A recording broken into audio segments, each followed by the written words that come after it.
Welcome to Injustice Unmasked.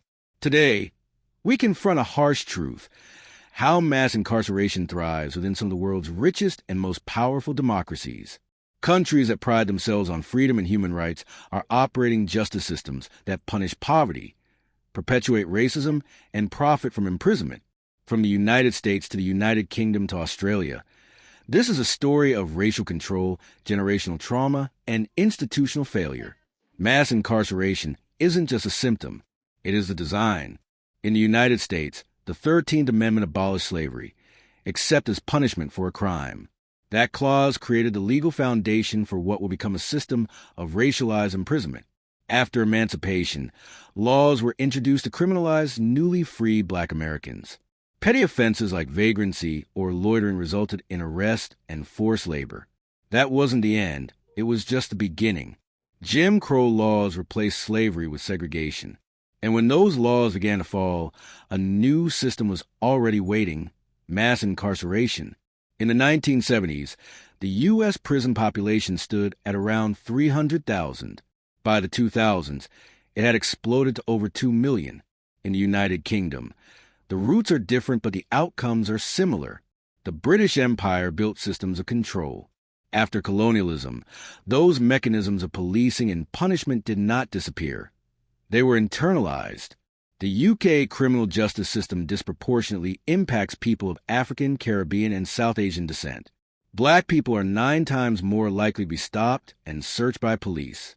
Ethnic minorities receive longer sentences for the same crimes.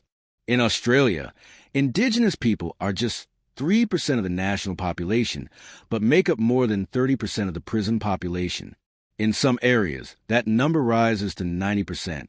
Australia criminalizes poverty, disadvantage, and trauma, and punishes Aboriginal communities with incarceration instead of justice. Prisons are not just about justice, they're about profit. In the United States, private prison companies have turned incarceration into a multi-billion-dollar industry. These corporations have contracts that guarantee high prison occupancy rates. The more people locked up, the more money they make. From prison phone calls to commissary services to forced labor, everything is monetized. Inmates make product for big brands while earning pennies per hour. This isn't rehabilitation, it's exploitation. In the UK, the prison industrial complex is quieter, but just as corrosive. Major companies profit from prison labor, detention services, and outsourced correctional management. Detention centers for asylum seekers are run like businesses. Their success depends on people being locked inside. Australia's system includes mandatory detention of migrants, which has become a profitable industry. Offshore detention centers, often on remote islands, have been condemned by human rights groups, yet remain funded and operational. Who goes to prison is not a matter of chance. It's a result of targeted policing, biased courts, and economic inequality. In the U.S., Black Americans represent 13% of the population, but over 38% of the incarcerated population. Latins communities face similar disproportionate rates. It's not about crime rates. It's about who gets caught, charged, and convicted. In the UK, ethnic minorities face higher rates of stop and search, pretrial detention, and sentencing. Black children are more likely to be criminalized in school settings, leading to a pipeline from education to prison. In Australia, Indigenous youth are locked up at one of the highest rates in the world. Many are jailed for unpaid fines, minor offenses, or breaches of bail. The systemic neglect of Aboriginal families, through poor housing, lack of education, and intergenerational trauma, feeds directly into the justice system. The school-to-prison pipeline is real. In low-income neighborhoods, especially in the United States, schools are more heavily policed and protected. Students of color are disciplined more harshly. Minor infractions like talking back, being late, or violating dress code result in suspensions, expulsions, and even arrests. These children are funneled out of classrooms and into courtrooms. In the UK, school exclusions are highest among Black Caribbean boys. Once excluded, many children fall into the cracks of the criminal justice system. They become invisible until they reappear in a courtroom. In Australia, Indigenous youth are routinely suspended at higher rates than white students. Cultural insensitivity and systemic racism push these students out of education and into a cycle of state intervention.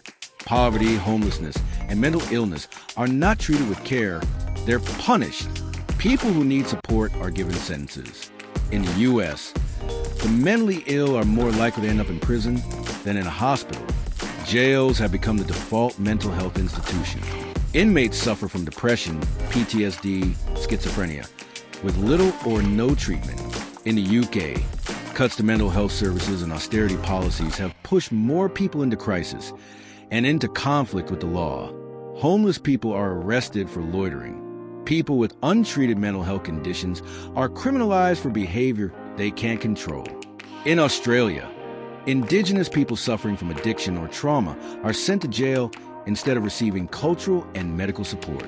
Entire generations are growing up institutionalized. Behind every statistic is a story. Kayleigh Browder, a black teenager in New York, spent 3 years in jail without trial over a stolen backpack. 2 years were spent in solitary confinement. He was released and later died by suicide. In the UK, the case of Christopher Alder, a black former paratrooper who died in police custody, remains a symbol of injustice.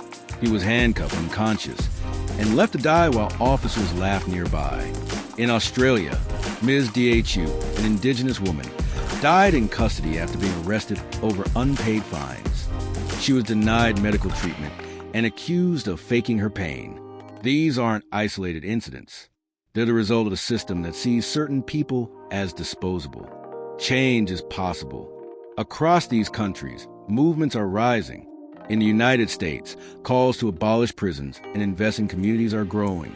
Activists are demanding alternatives to incarceration, restorative justice, decriminalization, and investment in housing and education.